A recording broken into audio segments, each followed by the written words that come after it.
Now get you news and updates that are coming in from Kashmir. This is, of course, in the wake of targeted civilian attacks that we've seen just in the past couple of days. It has gone up to at least 6 targeted attacks in different locations here.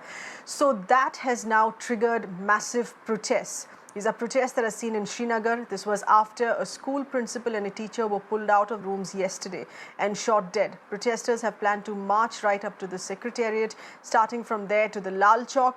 The last rites of the teachers will be performed after these protests conclude. Now, these protests, of course, coming in amidst multiple targeted attacks here that we've been reporting, while Deepak Chand, who's the Kashmir DGP here, has said that these attacks are aimed to create an atmosphere of unrest, to break communal harmony that the valley now experiences, and a conspiracy here to defame local Kashmiri Muslims here as well.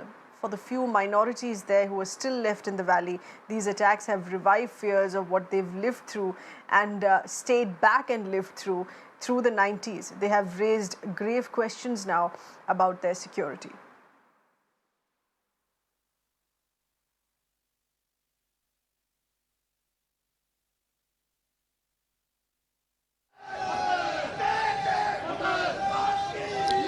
Well, today all of them are actually defying any sort of restriction that the police is trying to put, because they have been telling them to stop and not to move towards the Lal Chowk, which acts as a nerve center of Srinagar city.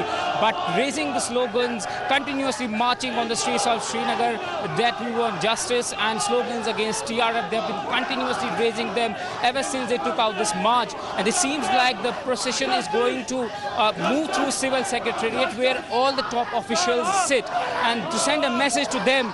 This is particularly important, that they are sending a message to the government as well, that yes, there is injustice being done to them, and to give out a loud and clear message. You can see there is anger, there is anguish among them that their community is being targeted. They have told us categorically that it seems like she was actually picked up, and then based on her religion she was targeted.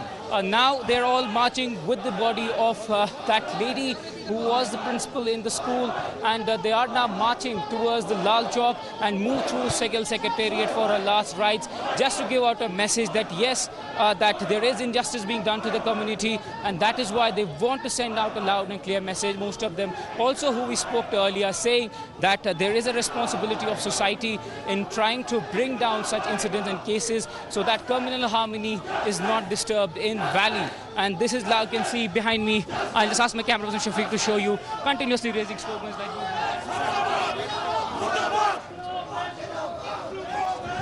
So all of them saying that they want justice, and those who are behind these particular killings should be brought to before them and actually made to taste the law of the land. And that is why they are today marching, demanding for justice for her killing. An interesting story that has emerged out of this is that this lady was taking care of a Muslim orphan girl and providing her support, financial support, so that she could continue her education. Really heartbreaking scenes from her house in Srinagar. Everybody now, relatives and Sikh community, marching to send out a message that yes, they are together in this grief. Yes, some very angry and hurt voices there out on those protests. With that, we're slipping into a very tiny breather. We are still continuing with more news and updates.